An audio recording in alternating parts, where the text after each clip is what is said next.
Hello and welcome back to my YouTube channel. Hope are all doing well. तो आज हम history के कुछ एक क्वेश्चंस को डिस्कस करेंगे। ये क्वेश्चंस आपके प्रीवियस एग्जाम्स में पूछे गए हैं, तो संभावना है कि आपके आने वाले एग्जाम्स में पूछे जा सकते हैं। इससे पहले हम पार्ट 43 यानी कि 43 वीडियोज़ ऑलरेडी डिस्कस कर चुके हैं, जिनमें हमने सिर्फ और सिर्फ हिस्ट्री के क्वेश्चंस को डिस्कस करके रखा हुआ है। तो अगर आपने वो वाली वीडियोज़ अभी तक नहीं देखी है तो इस वीडियो के डिस्क्रिप्शन में जाएं, वहाँ पर हिस्ट्री क्वेश्चंस करके लिंक दिया गया होगा, उस लिंक पर क्लिक करके आप उन वीडियोस को देख सकते हैं। बाकी आज हम पार्ट नंबर 44 को डिस्कस करेंगे और इन क्वेश्चंस को हम बिल्कुल डिटेल में डिस्कस करेंगे। बाकी अभी तक अगर आपने हमारे चैनल को सब्सक्राइब नहीं किया है तो चैनल को सब्सक्राइब कर दें, साथ में बेल आइकन को जरूर प्रेस करें, साथ में इस वीडियो को लाइक जरूर कर दें। बाकी आज क्वेश्चंस का लेवल थोड़ा सा एडवांस रहेगा। आपको भी पता है कि एडवांस क्वेश्चन जो है तो शिमला बोर्ड पूछेगा, तो किस तरह से वो क्वेश्चंस को पूछेगा वही हम यहाँ पर आज देखेंगे। ओके, तो चलिए फिर वीडियो को शुरू करते हैं क्वेश्चन नंबर 1 के साथ। अकबर द्वारा किस राजपूत शासक को सबसे ज्यादा मनसब सप्त हजारी दिया जाता था? Which Rajput ruler was given the highest मनसब सप्त हजारी बाई अकबर? अब देखो, अकबर जो है तो सबसे ज्यादा मनसब देता था, तो वह किसको देता था? तो वो देता था राजा मान सिंह को। ऑप्शन सी यहाँ पर करेक्ट हो जाएगा। एक क्वेश्चन बहुत बार एग्जाम में बनता है कि अकबर के शासनकाल में सबसे ज्यादा मनसब किसके पास था? तो वो था राजा मान सिंह के पास। पहले तो आपको यही ध्यान में रखना है। देखो, पढ़ा आपने सब कुछ है, आपको बस रिवाइज करना है और क्वेश्चंस का लेवल आपको देखना है कि किस तरह से क्वेश्चंस को घुमा करके पूछा जाता है। अब यहाँ पर बात आ गई अकबर की। अब जब भी अकबर की बात आती है तो अकबर से संबंधित जितने भी क्वेश्चंस अभी तक एग्जाम में पूछे गए हैं या फिर पूछे जाने की संभावना है, वो हम यहाँ पर देखते हैं। जैसे कि अकबर का जन्म कब हुआ था? तो वो हुआ था 1542 में। और आपको भी पता है कि डेट्स बहुत ही ज़्यादा इंपॉर्टेंट है, आने वाले एग्जाम्स में आपसे डेट्स ही ज़्यादातर पूछी जाएंगी। तो यहाँ पर हमने देखा अकबर का जन्म हुआ था 1542 में। अकबर का राज्याभिषेक कहाँ पर हुआ था, कब हुआ था? 1556 में हुआ था। अच्छा, कहाँ पर हुआ था वो आप नीचे कमेंट्स में बताओ। फिर अकबर का एक संरक्षक था बैरम खां, तो बैरम खां का पतन कब हुआ था? ये क्वेश्चन एग्जैक्ट पूछा जाता है, जो कि आपको ध्यान में रखना है कि अकबर का एक संरक्षक था बैरम खां और बैरम खां का पतन हुआ था 1560 में। अकबर ने कब जो है तो दास प्रथा का अंत किया था और कब अकबर को हरम दल से मुक्ति मिली थी? तो वो मिली थी 1562 में। ये भी आपको ध्यान में रखना है। उसके बाद अकबर द्वारा जो तीर्थ यात्रा पर कर लगाया जाता था, उसकी समाप्ति कब की गई थी? तो अकबर ने तीर्थ यात्रा पर जो कर लगाया जाता था उसकी समाप्ति कर दी थी 1563 में। अकबर ने जजिया कर की समाप्ति भी 1564 में की थी। और ये वाला क्वेश्चन जो है तो एग्जैक्ट हमीरपुर बोर्ड में पूछा गया है कि जजिया कर की समाप्ति किसके द्वारा की गई थी? तो वो की गई थी अकबर के द्वारा। और कब की गई थी? डेट्स पर आपको ज़्यादा फोकस रखना है। तो 1564 में। उसके बाद अकबर ने ही, आपको पता है कि फतेहपुर सीकरी का निर्माण करवाया था। तो कब करवाया था? तो वो करवाया था 1571 में, 1571 में। ये भी आपको पता चल गया। उसके बाद आपको ध्यान में रखना है कि अकबर ने दीन इलाही धर्म की स्थापना कब करवाई थी? तो अकबर ने दीन इलाही धर्म की स्थापना 1582 में करवाई थी। और एकमात्र हिंदू कौन था दीन इलाही स्वीकारने वाला? तो वो था बीरबल। ये भी आपको ध्यान में रखना है। फिर 1583 1583 में अकबर ने जो है तो इलाही संवत की शुरुआत की और इलाही संवत को ही इस्लामिक कैलेंडर कहा जाता है। ये भी आपने ध्यान में रखना है। उसके बाद अकबर का अंतिम आक्रमण किसके विरुद्ध हुआ था? तो वो हुआ था असीरगढ़ के विरुद्ध। और कब हुआ था? 1601 में। और लास्ट में आपसे पूछा जाता है कि अकबर की मृत्यु कब हो गई थी? तो वो हो गई थी 1605 में। ये इंपॉर्टेंट डेट्स हैं जो कि आपको पता होनी ही चाहिए। पानीपत का दूसरा युद्ध किसके शासनकाल में हुआ था? तो वो हुआ था अकबर के शासनकाल में। एक तरफ जो है तो बैरम खां था और एक तरफ हेमू था। बैरम खां जो है तो अकबर की साइड से लड़ रहा था और इसमें जीत किसकी हुई थी? तो बैरम खां की ही हुई थी। ये भी आपको ध्यान में रखना है। 1556 में जो है तो पानीपत का दूसरा युद्ध हुआ था। ये भी आपने ध्यान में रखना है।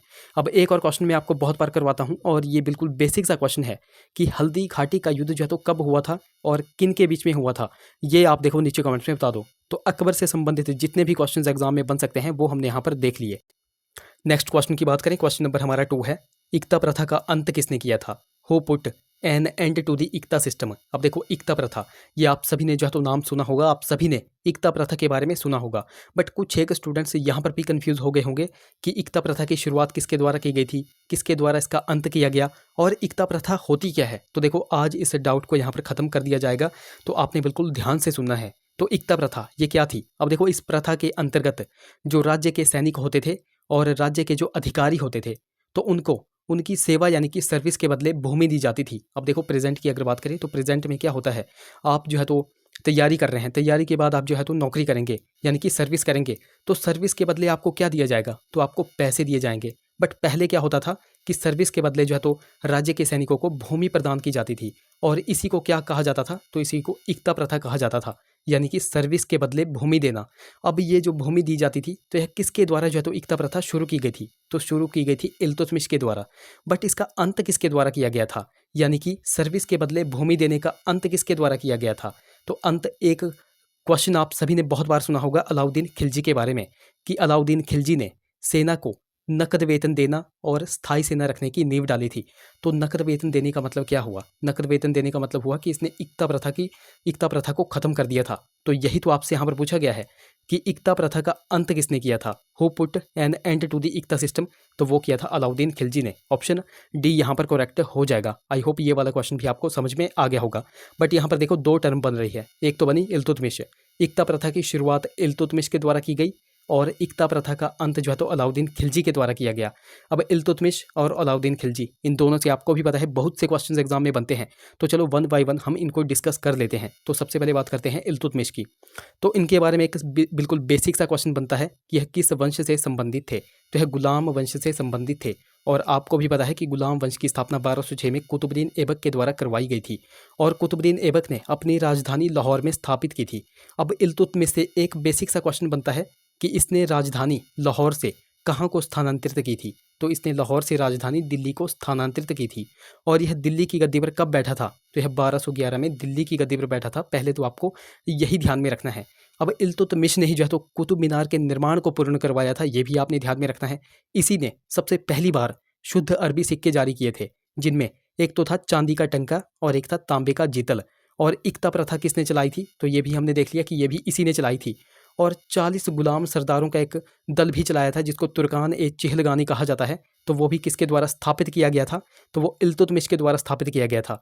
और इस 40 सरदारों के गठन को समाप्त किसके द्वारा किया गया? तो वो किया गया था बलबन के द्वारा। ये भी आपने ध्यान में रखना है।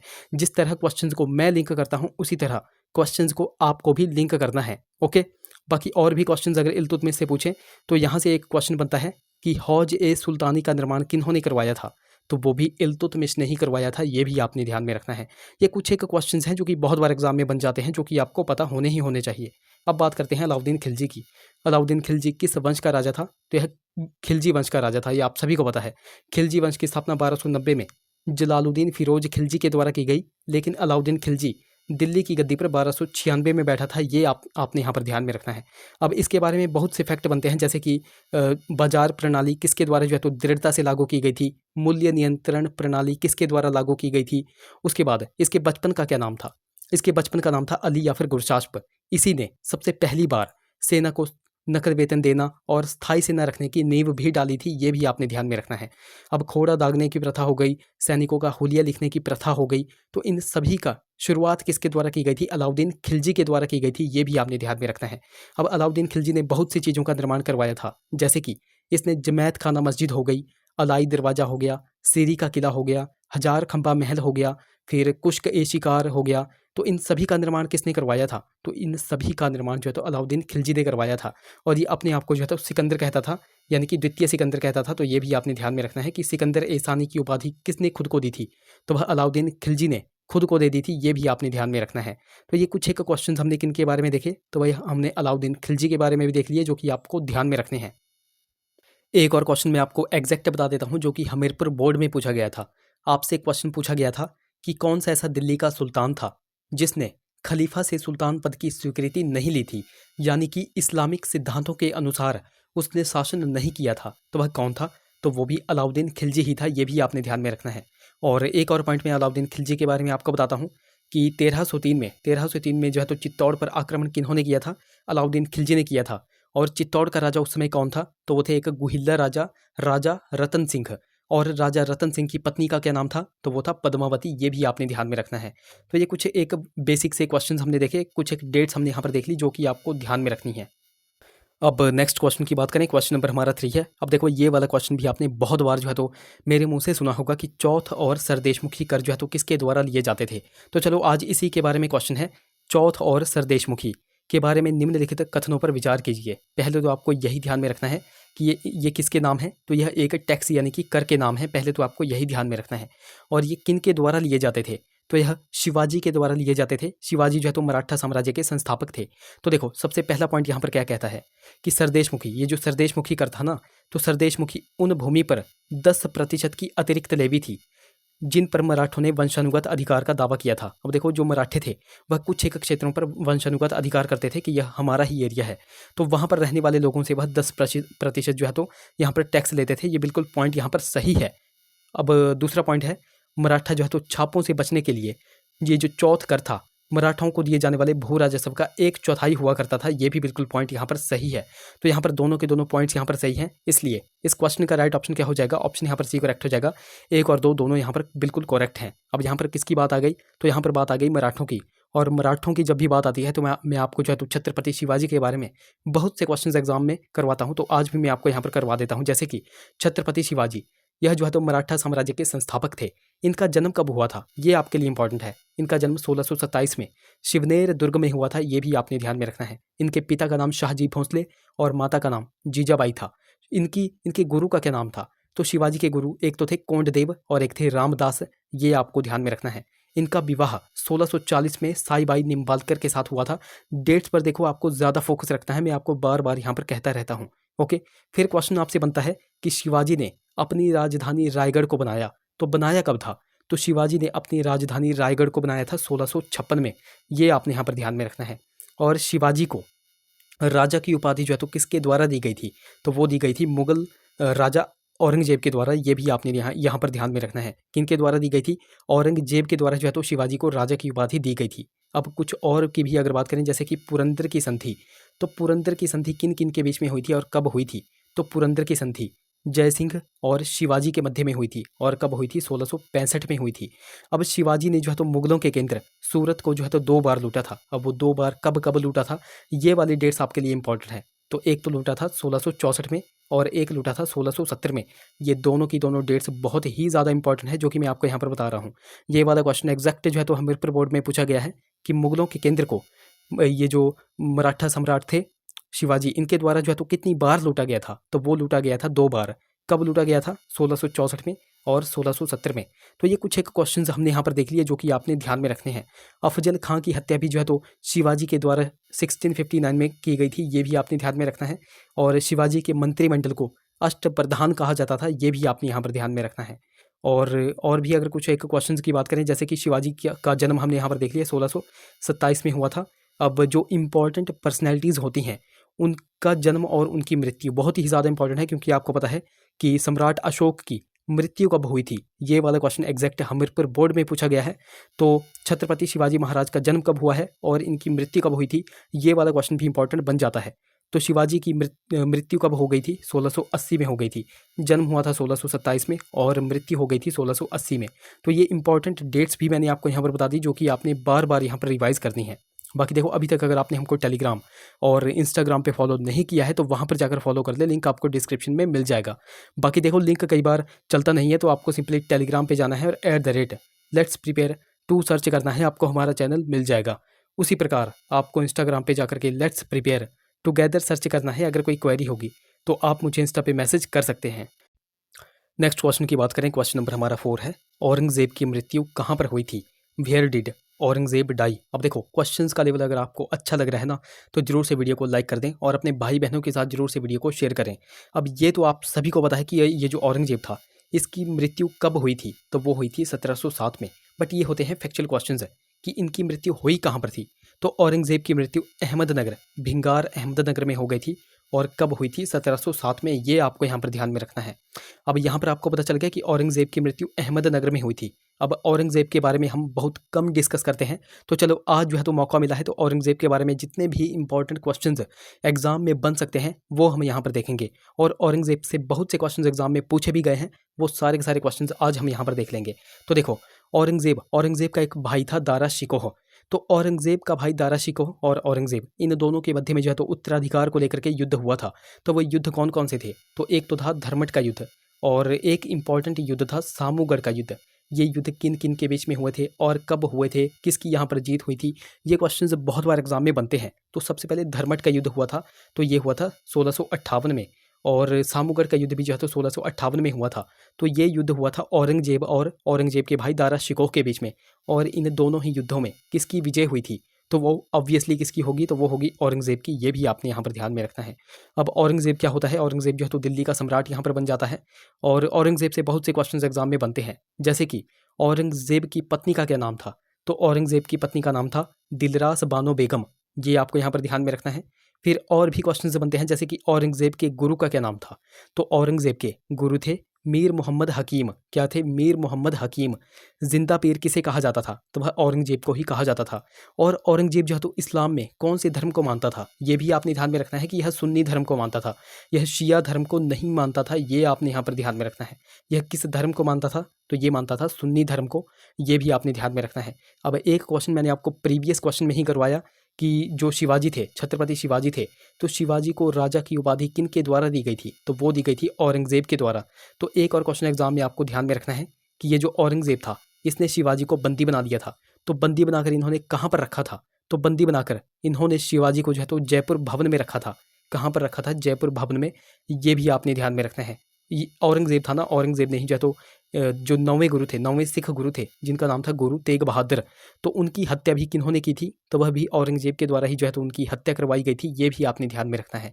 और ये जो 9वें गुरु थे, गुरु तेग बहादुर, इनकी हत्या दिल्ली में करवाई गई थी। अच्छा, इनका ये जो 9वें गुरु तेग बहादुर हैं, इनका जो गुरुद्वारा है वह दिल्ली के चांदनी चौक में है। तो उस गुरुद्वारे का नाम क्या है, वो आप नीचे कमेंट में बताओ। अगर आपको नहीं भी आता है, गूगल करो, गूगल पे जाओ, सर्च करने के बाद आकर के इस वीडियो में नीचे कमेंट करो। मैं आपको बहुत बार बोलता हूँ कि कमेंट करने से आपका ही फायदा है। जो चीज़ आप कमेंट कर देते हो वो चीज़ आप कभी भूलते नहीं हो। तो मेक श्योर कमेंट ज़रूर करें। और इसी तरह से आपके क्वेश्चंस, आपको क्वेश्चंस को लिंक करना है। आपके क्वेश्चंस इसी तरह से जो है तो ठीक होंगे। और अकबर के बारे में हम यहाँ पर देख रहे थे कि अकबर ने जजिया कर की समाप्ति कर दी थी 1564 में। तो जजिया कर को पुनः लागू किसने करवाया था, तो वो औरंगजेब ने करवाया था। ये भी आपने ध्यान में रखना है। और इसने जजिया कर को 1679 में जो तो पुनः लागू करवा दिया था। ये भी आपने ध्यान में रखना है। ये वाला क्वेश्चन भी एग्जाम में बनता है। और औरंगजेब ने ही बीबी के मकबरे का निर्माण करवाया था। और कहाँ पर करवाया था, तो महाराष्ट्र के औरंगाबाद में करवाया था। और प्रेजेंट में औरंगाबाद का नाम क्या है, तो वह है संभाजी नगर। ये भी आपने यहाँ पर ध्यान में रखना है। और औरंगजेब की मृत्यु कब हो गई थी, औरंगजेब की मृत्यु 1707 में हो गई थी। ये वाला क्वेश्चन भी एग्जाम में बनता है, बहुत बार बनता है, जो कि आपने ध्यान में रखना है। अच्छा, औरंगजेब से एक इंपॉर्टेंट क्वेश्चन बताना मैं भूल गया। आपसे क्वेश्चन यहाँ पर पूछा जाता है कि मुगल कौन से मुगल शासक के शासनकाल में जो सेना थी, मुगलों की सेना थी, तो उनमें सर्वाधिक हिंदू सेनापति थे। तो कौन सा ऐसा शासक था जिसके शासनकाल में मुगल सेना में सर्वाधिक हिंदू सेनापति थे, तो वह औरंगजेब के समय ही थे। ये भी आपने ध्यान में रखना है। और हिंदू मनसबदारों की संख्या सर्वाधिक किस शासक के शासनकाल में थी, कौन से मुगल शासक के शासनकाल में थी, तो वो भी औरंगजेब के ही शासनकाल में थी। ये भी आपने यहाँ पर ध्यान में रखना है। तो ये इंपॉर्टेंट क्वेश्चन हमने यहाँ पर देख लिए, जो कि आपको पता होने चाहिए। नेक्स्ट क्वेश्चन की बात करें, क्वेश्चन नंबर हमारा 5 है। रानी का अभिलेख नाम से प्रसिद्ध स्तंभ उत्तर प्रदेश के किस स्थान पर स्थित है, at which place in UP is the famous pillar known as queen's inscription located. अब देखना, इस क्वेश्चन से संबंधित आपके मैं कितने पॉइंट्स यहाँ पर क्लियर करता हूँ। सबसे पहले इस क्वेश्चन के आंसर की बात कर लें तो वो मिला है इलाहाबाद प्रयागराज में। ऑप्शन ए यहाँ पर करेक्ट हो जाएगा। अब एक पॉइंट मैं आपको बहुत बार करवाता हूँ सम्राट अशोक के बारे में। सम्राट अशोक जो कि मौर्य वंश से संबंधित थे, उनकी दूसरी पत्नी का नाम मैं आपको बहुत बार करवाता हूँ। उनकी दूसरी पत्नी का नाम क्या है, तो वह है करुवाकी। अब देखो, पढ़ा आपने सब कुछ है, आता आपको ये भी वाला क्वेश्चन था, बट होता क्या है कि थोड़ा सा क्वेश्चंस का लेवल जो है तो एडवांस हो जाता है। अब एडवांस होने के चक्कर में क्या होता है, जब भी आप एग्जाम हॉल में बैठते हैं तो वहाँ पर कन्फ्यूज़न के चक्कर में आप क्वेश्चन के आंसर को गलत करके आ जाते हैं। तो उसी कन्फ्यूज़न को यहाँ पर आपने दूर करना है। ओके, गलतियों से ही आपको यहाँ पर सीखना है। तो यहाँ पर आपको पता चल गया, ये जो रानी का अभिलेख है, हम यहाँ पर किसकी बात कर रहे हैं, तो महान सम्राट जो अशोक था, अशोक की दूसरी पत्नी थी करुवाकी। तो करुवाकी के ही ऊपर क्या है, तो वह है रानी का अभिलेख। पहले तो आपको यही ध्यान में रखना है। तो जब भी आपसे यहाँ पर पूछा जाएगा कि रानी का अभिलेख किस वंश से संबंधित है, तो रानी का अभिलेख किस वंश से संबंधित है, तो वो हो जाएगा मौर्य वंश। ये आपने यहाँ पर ध्यान में रखना है। तो अशोक की दूसरी पत्नी हो गई करुवाकी। और करुवाकी का ये जो रानी का अभिलेख है, इसमें क्या बताया गया है, तो ये भी आपने ध्यान में रखना है कि ये जो करुवाकी थी, यह बहुत सारा जो है तो दान दिया करती थी। तो करुवाकी द्वारा दान दिए जाने का ही उल्लेख जो है तो रानी के अभिलेख से हमें प्राप्त होता है। ये भी आपने यहाँ पर ध्यान में रखना है। अब एक क्वेश्चन एग्जैक्ट देखो, हमीरपुर बोर्ड में पूछा गया था कि अशोक का उत्तराधिकारी या फिर अशोक का जो, यानी कि अशोक और करुवाकी का पुत्र कौन था, तो वो था तिवर या फिर तिवाला। ये भी आपने यहाँ पर ध्यान में रखना है। ये नाम है जो कि आपको पता होने चाहिए, ये मैं आपको बार बार यहाँ पर करवा रहा हूँ, जो कि आपने ध्यान में रखने हैं। तो करुवाकी और अशोक के पुत्र का क्या नाम था? तो वो था तिवारा या फिर तिवर, ये भी आपने यहाँ पर ध्यान में रखना है। तो कुछ एक बेसिक से क्वेश्चंस आपको पता चल गए। अब यहाँ पर बात आई है अशोक की, यानी कि मौर्य वंश की। तो मौर्य वंश की स्थापना किसके द्वारा की गई थी? चंद्रगुप्त मौर्य के द्वारा। चंद्रगुप्त मौर्य के बाद जो है तो मगध की राजगद्दी पर बिंदुसार बैठा, और बिंदुसार के बाद बैठा था अशोक। अशोक का जन्म कब हुआ था? तो वो हुआ था 304 बीसी में। और अशोक की मृत्यु, जो कि हमीरपुर बोर्ड में ऑलरेडी पूछी जा चुकी है, तो अशोक की मृत्यु 232 बीसी में हुई थी, ये भी आपने ध्यान में रखना है। अशोक मगध की राजगद्दी पर 269 बीसी में बैठा, और अशोक ने कलिंग पर आक्रमण किया था 261 बीसी में। अशोक के टोटल जो है तो 14 शिलालेख हुए। तो इन 14 शिलालेखों में जो 13वां नंबर का शिलालेख है, उसी में कलिंग युद्ध की चर्चा की गई है, ये भी आपने ध्यान में रखना है। और ये जो 14वें नंबर का शिलालेख है, ये हमें कहाँ से प्राप्त हुआ है? ये वाला क्वेश्चन भी एग्जैक्ट जो है तो एग्जाम में पूछा जा चुका है। तो ये हमें प्राप्त हुआ है गिरनार से। कहाँ से? गिरनार से, ये भी आपने ध्यान में रखना है। और 14वें नंबर के शिलालेख में हमें अशोक की धम्म नीति और अशोक के शासन सिद्धांत के बारे में बताया गया है, ये भी आपने यहाँ पर ध्यान में रखना है। अशोक ने आपको पता है कि बौद्ध धर्म स्वीकारा था। तो अशोक के बौद्ध धर्म को दीक्षा किसने दी थी? तो वो दी थी उपगुप्त ने। किन्होंने दी थी? उपगुप्त ने, ये भी आपने यहाँ पर ध्यान में रखना है। अब आपको भी पता है कि अशोक ने अपने पुत्र और पुत्री यानी कि महेंद्र और संघमित्रा को कहाँ पर भेजा था? तो बौद्ध धर्म का प्रचार करने के लिए श्रीलंका भेजा था, तो ये भी आपने ध्यान में रखना है। तो अशोक के बारे में इतनी इन्फॉर्मेशन बहुत है जो कि आपने ध्यान में रखनी है। नेक्स्ट हमारा क्वेश्चन है, क्वेश्चन हमारा 6 है, विजयनगर साम्राज्य के प्रसिद्ध शासक कौन थे? क्योंकि उनके समय में साम्राज्य जो है तो सर्वाधिक शक्तिशाली बन गया था। अब विजयनगर साम्राज्य के सबसे प्रसिद्ध शासक, सबसे शक्तिशाली शासक कौन थे? तो वो थे कृष्णदेवराय। ऑप्शन यहाँ पर सी करेक्ट हो जाएगा। यहाँ पर बात आई है विजयनगर साम्राज्य की।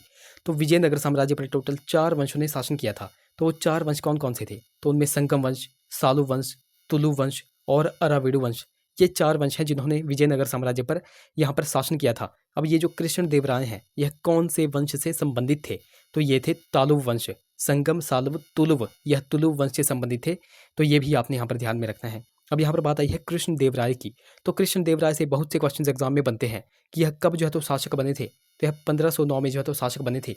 अच्छा, इनका समकालीन दिल्ली का शासक कौन था? तो वो भी आपने ध्यान में रखना है। बाबर जो है तो उनका समकालीन दिल्ली का शासक था। और बाबर ने अपनी आत्मकथा बाबरनामा में भारत का सबसे शक्तिशाली शासक किसे बताया हुआ था? तो वो बताया था कृष्णदेवराय को, ये भी आपने यहाँ पर ध्यान में रखना है। कृष्णदेवराय के दरबार में पुर्तगाली यात्री कौन कौन आए थे? तो पुर्तगाली यात्री एक तो आया था बारबोसा और एक आया था डोमिगोस पायस, ये भी आपने यहाँ पर ध्यान में रखना है। कृष्णदेवराय के दरबार में अष्टदिग्गज रहा करते थे, ये भी आपने ध्यान में रखना है। कृष्णदेवराय ने कुछ एक पुस्तकों की रचना की हुई थी, जैसे कि इन्होंने तेलुगु में अमुक्तमाल्याद की रचना की हुई थी और संस्कृत में जाम्बवती कल्याणम की रचना की हुई थी। इन्होंने ही नागलपुर एक नए नगर का निर्माण करवाया था। ये वाला क्वेश्चन देखो एग्जाम में बन सकता है कि नागलपुर नामक नए नगर की स्थापना किसके द्वारा की गई थी? तो अपनी माता नांगला देवी की स्मृति में इन्होंने नागलपुर राज्य की स्थापना की हुई थी, नए नगर की स्थापना की हुई थी, ये भी आपने यहाँ पर ध्यान में रखना है। और कृष्णदेवराय की मृत्यु कब हो गई थी? 1529 में इनकी मृत्यु हो गई थी, ये भी आपने यहाँ पर ध्यान में रखना है। तो ये इंपॉर्टेंट क्वेश्चंस हमने यहाँ पर देखे जो कि आपको ध्यान में रखने हैं। नेक्स्ट क्वेश्चन की बात करें, क्वेश्चन नंबर हमारा 7 है, मौर्य दरबार की राजभाषा क्या थी? The official language of the Mauryan court was. तो ये वाला क्वेश्चन भी मैं आपको बहुत बार करवाता हूँ कि मौर्य दरबार की जो राजभाषा थी तो वह क्या थी? तो वो थी मगधी। ऑप्शन ए यहाँ पर करेक्ट हो जाएगा। इसी तरह जो है तो एक और क्वेश्चन एग्जाम में बनता है कि मुगल दरबार की राजभाषा क्या थी? तो ये भी आपने ध्यान में रखना है कि मुगल दरबार की जो राजभाषा थी तो वो थी फारसी, ये भी आपने ध्यान में रखना है। मौर्य वंश की स्थापना किसके द्वारा की गई थी? चंद्रगुप्त मौर्य के द्वारा की गई थी, ये भी आपने ध्यान में रखना है। अच्छा, और कुछ और भी क्वेश्चंस की अगर बात करें मौर्य साम्राज्य से संबंधित है, जैसे कि विष्णु पुराण का संबंध किस से है, कौन से वंश से है? तो ये भी आपने ध्यान में रखना है कि विष्णु पुराण का संबंध यह मौर्य वंश से संबंधित है, ये वाला क्वेश्चन एग्जाम में बन सकता है। एक और क्वेश्चन जो है तो एग्जैक्ट हमीरपुर बोर्ड में पूछा गया है कि मौर्य काल के दौरान सर्वाधिक प्रयुक्त सिक्का कौन सा था? तो वो था कर्षपणा, ये भी आपने यहाँ पर ध्यान में रखना है। ये वाला क्वेश्चन एग्जैक्ट हमीरपुर बोर्ड में पूछा जा चुका है। मौर्य वंश से संबंधित हमने पहले ही जो है तो बहुत से क्वेश्चंस डिस्कस कर दिए हैं, तो ज़्यादा हम डिस्कस नहीं करेंगे। नेक्स्ट क्वेश्चन, अशफाक उल्ला खान, चंद्रशेखर आज़ाद, राम प्रसाद बिस्मिल, रोशन सिंह और राजेंद्र लाहिरी जैसे क्रांतिकारी सभी किससे जुड़े हुए थे? तो वो जुड़े हुए थे काकोरी कॉन्स्पिरेसी केस, यानी कि ऑप्शन यहाँ पर ए करेक्ट हो जाएगा। तो यहाँ पर आपको पहले पता चल गया कि ये जो काकोरी षड्यंत्र केस हुआ था इसमें कौन कौन शामिल थे? तो इनमें अशफाकुल्ला खान हो गए, चंद्रशेखर आज़ाद हो गए, राम प्रसाद बिस्मिल, रोशन सिंह और राजेंद्र लाहिड़ी जैसे जो है तो क्रांतिकारी शामिल थे। काकोरी षड्यंत्र केस जो है तो कहाँ पर हुआ था और कब हुआ था? अगर मैं आपको एग्जैक्ट डेट इसकी बताऊं तो 9 अगस्त 1925 को यह हुआ था। पहले तो आपको यही ध्यान में रखना है। और ये हुआ कहाँ पर था? तो यह जो है तो एक ट्रेन कॉन्स्पिरेसी थी, यानी कि इसमें जो है तो मालगाड़ी को लूटा गया था और ये हुआ था सहारनपुर लखनऊ लाइन पर। कहाँ पर हुआ था? सहारनपुर लखनऊ लाइन पर। और किसने यहाँ पर सहयोग किया था? तो HRA यानी कि हिंदुस्तान रिपब्लिक एसोसिएशन के मेंबर्स इसमें शामिल थे। ये आपने यहाँ पर ध्यान में रखना है। अब HRA की यहाँ पे बात आ गई तो HRA की स्थापना जो है तो 1924 में की गई थी। पहले तो आपको यही ध्यान में रखना है। और HRA के संस्थापक कौन थे? तो वो थे शचीन्द्र नाथ सान्याल। ये भी आपने यहाँ पर ध्यान में रखना है और यह एक क्रांतिकारी आंदोलन था। तो ये भी कुछ एक पॉइंट्स आपको यहाँ पर पता चल गए। कुछ और भी नाम हैं जो कि आपने ध्यान में रखने हैं, जो कि काकोरी कॉन्स्पिरेसी केस से जुड़े हुए थे, जिनमें बहुत सारे तो हमने यहाँ पर ऑलरेडी डिस्कस कर लिए, जैसे कि अशफाकुल्ला खान, चंद्रशेखर आज़ाद, राम प्रसाद बिस्मिल, रोशन सिंह और राजेंद्र लाहिड़ी। तो कुछ और भी नाम हैं जो कि आपने ध्यान में रखने हैं, जिनमें एक आ जाते हैं दुर्गा भगवती चरण, ये आपने नाम ध्यान में रखना है। और एक आ जाते हैं स्वर्ण सिंह, ये भी आपने ध्यान में रखना है। तो ये कुछ एक क्वेश्चंस आपने यहाँ पर देखे जो कि आपको पता होने चाहिए। नेक्स्ट क्वेश्चन की बात करें, सरोजिनी नायडू को कांग्रेस अध्यक्ष जो है तो चुना गया था। Sarojini Naidu was elected Congress president in, तो कब जो है तो उनको कांग्रेस का अध्यक्ष चुना गया था? तो वो चुना गया था कानपुर के अधिवेशन में, जो कि 1925 में हुआ था। ऑप्शन डी यहाँ पर करेक्ट हो जाएगा। तो यहाँ पर आपको ध्यान में रखना है कि प्रथम भारतीय महिला अध्यक्ष जो है तो कांग्रेस की कौन थी? तो वो थी सरोजिनी नायडू। ये आपको यहाँ पर पहले तो पॉइंट ध्यान में रखना है। अब INA के कुछ एक सेशन हुए थे जो कि आपने ध्यान में रखने हैं, जैसे कि ऑप्शन ए में देखो हरिपुरा सेशन जो है तो 1938 में हुआ था। इसकी अध्यक्षता किसके द्वारा की गई थी? तो इसकी अध्यक्षता सुभाष चंद्र बोस के द्वारा की गई थी। ये आपको यहाँ पर ध्यान में रखना है। और सुभाष चंद्र बोस के द्वारा ही 1939 में त्रिपुरी जो सेशन हुआ था तो उसकी भी अध्यक्षता की गई थी। ये वाला पॉइंट भी आपको यहाँ पर ध्यान में रखना है। कुछ और भी पॉइंट है जो कि आपने ध्यान में रखना है, जैसे कि 1929 का हो गया। तो 1929 का जो INA का अधिवेशन हुआ था, जो कि कहाँ पर हुआ था? तो वो हुआ था लाहौर में। और इसकी अध्यक्षता की गई थी जवाहरलाल नेहरू के द्वारा। और इसी अधिवेशन में जवाहरलाल नेहरू ने पूर्ण स्वराज की मांग भी की थी। ये भी आपने यहाँ पर ध्यान में रखना है। अब 1924 भी इंपॉर्टेंट है, क्योंकि महात्मा गांधी ने इकलौते अधिवेशन की अध्यक्षता की हुई है। तो वह 1924 का जो कर्नाटक के बेलगांव में हुआ था, तो उसकी अध्यक्षता महात्मा गांधी के द्वारा की गई थी। ये भी आपने यहाँ पर ध्यान में रखना है। उसी तरह आपको ध्यान में रखना है, कांग्रेस का पहला जो अधिवेशन हुआ था तो वो हुआ था 1885 में। और कहाँ पर हुआ था? बम्बई में। और इसकी अध्यक्षता WC बनर्जी के द्वारा की गई थी। दूसरा सेशन हुआ था 1886 में और ये हुआ था कलकत्ता में। इसकी अध्यक्षता दादा भाई नौरोजी के द्वारा की गई थी। तीसरा अधिवेशन हुआ था 1887 में और इसकी अध्यक्षता बदरुद्दीन तैयब जी के द्वारा की गई थी और ये हुआ था मद्रास में। तो ये तीनों के तीनों सेशंस भी आपको यहाँ पर ध्यान में रखने हैं। अगले क्वेश्चन की बात करें, नेक्स्ट क्वेश्चन की बात करें, क्वेश्चन नंबर हमारा 10 है, राजा हर्षवर्धन के दरबारी कवि बाण भट्ट ने उनकी जीवनी हर्षचरित को किस में लिखा है? अब देखो, ये होते हैं जो एडवांस क्वेश्चंस, एडवांस लेवल के क्वेश्चंस। अब ये तो सभी को पता है कि हमीरपुर बोर्ड क्या पूछता था।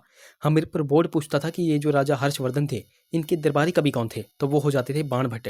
और कई बार जो है तो ये पूछ लेते थे कि राजा हर्षवर्धन ने कौन सी पुस्तकों की रचना की है, या फिर बाण भट्ट ने कौन सी पुस्तकों की रचना की है। बट ये होते हैं कुछ एडवांस क्वेश्चंस जो कि आपको पता होने चाहिए। तो राजा हर्षवर्धन थे जो कि पुष्यभूति या फिर वर्धन वंश से संबंधित थे। तो इनके दरबारी कवि कौन थे? तो वो थे बाण भट्ट। और बाण भट्ट ने उनकी जीवनी लिखी हुई है जो कि हर्षचरित है। तो उन्होंने हर्षचरित को कौन सी भाषा में लिखा था? उर्दू में लिखा था, संस्कृत में लिखा था, प्राकृत या फिर हिंदी में लिखा था? तो इन्होंने लिखा था संस्कृत में। ऑप्शन बी यहाँ पर बिल्कुल करेक्ट हो जाएगा। अब बाण भट्ट ने ही, आपको भी पता है, एक तो लिखी है हर्षचरित, एक और इन्होंने लिखी है जो कि है कादम्बरी। ये भी आपने ध्यान में रखना है। तो बाण भट्ट ने एक तो हर्षचरित लिखी है और एक लिखी है कादम्बरी। ये आपने ध्यान में रखना है। अब ये जो राजा हर्षवर्धन थे, इन्होंने भी कुछ एक पुस्तकों की रचना की हुई है। तो वह कौन कौन सी है? तो उनमें एक तो आ जाती है प्रियदर्शिका, रत्नावली और नागानंद। ये वाले पॉइंट्स भी आपको यहाँ पर ध्यान में रखने हैं। अब राजा हर्षवर्धन से बहुत से क्वेश्चन एग्जाम में बनते हैं, जैसे कि यह जो है तो कब गद्दी पर बैठे थे? तो ये जो है तो 606 ईस्वी में, मात्र यह 16 वर्ष के थे तब यह गद्दी पर बैठ गए थे। थानेश्वर की गद्दी पर यह बैठे थे। अब इनकी राजधानी कहाँ पर हुआ करती थी? तो वो हुआ करती थी थानेश्वर में। बाद में इन्होंने राजधानी अपनी शिफ्ट कर दी थी कन्नौज में। ये भी आपने यहाँ पर ध्यान में रखना है। ये अब हर्षवर्धन की लड़ाई जो है तो किसके साथ हुई थी? तो हर्षवर्धन की लड़ाई हुई थी पुलकेशिन द्वितीय के साथ, और इसमें जो है तो हर्षवर्धन हार गया था। ये भी आपने यहाँ पर ध्यान में रखना है। और ये लड़ाई हुई कहाँ पर थी? तो ये हुई थी नर्मदा नदी के किनारे। एक और क्वेश्चन हर्षवर्धन से पूछा जाता है कि हर्षवर्धन के जो सचिव थे तो वह कौन थे? तो हर्षवर्धन के जो प्रमुख सचिव थे तो वो थे भांडी। ये वाला क्वेश्चन एग्जाम में बन चुका है, ये मैं आपको करवा रहा हूँ, जो कि आपने ध्यान में रखना है। अच्छा, एक क्वेश्चन मैं आपसे यहाँ पर पूछता हूँ। जिस तरह हमने यहाँ पर देखा कि मौर्य वंश की दरबारी भाषा क्या थी, तो वो थी मगधी। फिर हमने एक और क्वेश्चन यहाँ पर देखा था कि मुगलों की दरबारी भाषा क्या थी, तो वो थी फारसी। ये भी आपको यहाँ पर पता चल गया। उसी तरह मैं आपसे पूछता हूँ, ये जो गुप्त वंश थे तो गुप्त राजाओं की शासकीय भाषा क्या थी, वो आप देखो नीचे कमेंट्स में बताओ। तो ये थे हमारे कुछ क्वेश्चंस। आई होप वो वीडियो आपको इन्फॉर्मेटिव लगी होगी। अगर वीडियो अच्छी लगी है तो जरूर से वीडियोस को लाइक करें, शेयर करें, चैनल को सब्सक्राइब करें, साथ में हमें टेलीग्राम और इंस्टाग्राम पे फॉलो करना बिल्कुल ही ना भूलें। तो चलिए मिलते हैं अगली वीडियो में। Till then take care.